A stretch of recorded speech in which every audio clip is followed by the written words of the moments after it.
Hello and welcome to another look at how Veritas is solving for the resiliency gap across every cloud. My name is Anthony Cusimano and I'm going to be your host today. Joining me again is our Veritas cloud architect, Tony Davids, the man, the myth, the legend. And today he's going to be showing us exactly how we set up role-based access controls for NetBackup admins across Amazon, Azure, and Google Cloud. So with that, Tony, I'm going to pass it over to you. Why don't you show us something cool here? Thanks, Anthony.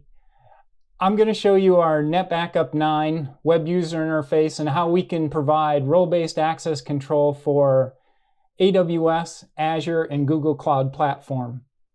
Here I'm logged into the web user interface as an administrator, and I have full access. I'm going to log out of here just to show you the difference and log into one of the cloud administrator accounts. So this particular account we're going to log into is for the AWS cloud. So as I log in, you're going to notice that it's completely different from what you saw before. I was the administrator, so I saw everything, but here you just see the only the assets that pertain to the AWS environment. It could even be narrowed down to also the application or different account levels within an AWS. First, we're looking at the protection plans. So these are the ones that are protecting their environment, and you can see the schedules and the retention, and the names are kind of explicit to tell you what they're doing here. Instance level protection, granular file level recovery, and also application consistent, which we'll talk about in another video. So clicking over to the cloud side of things, you'll notice only the assets that I see here are AWS assets. The provider side is Amazon in here.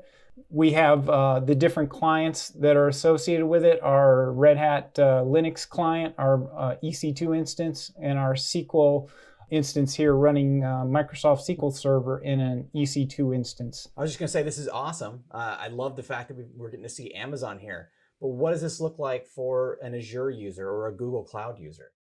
Excellent. Very good question. I'll log out of here and I'll log in as the Azure admin to see what they would see.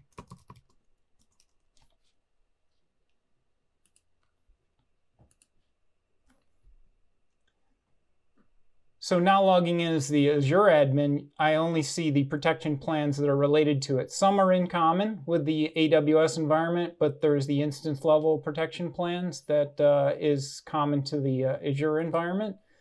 They can take a look at what those protection plans are. I should go back to those. So if I take a look at it, you can see what kind of protection it offers here and what kind of schedule you have set up, what assets might be protected by it. So I can look in here and I can see the Azure virtual machine, the SQL 2019 server. I can then also go over here to the workloads tab and see that information also. I can see the different virtual machines, if they're being protected or not. You can see one here that's not being protected, so I could add that to protection. And you can also see when your last backups were. Likewise, just like we did there with the AWS environment, you can see the applications that were discovered and that we're protecting there in an application consistent format and the volumes associated with those. Well, this is awesome, Tony. Thank you so much for showing us exactly how we can create those role-based access controls and lock curmudgeons like myself out of being able to mess with other admins, cloud providers. So thanks, Tony. I feel like I learned a lot today from your demo here. You're welcome. And thank you for joining us today and checking out this demo in our Across Every Cloud video series. If you're curious to see more of what we're up to, be sure to check out the rest of the videos in the series. Thanks.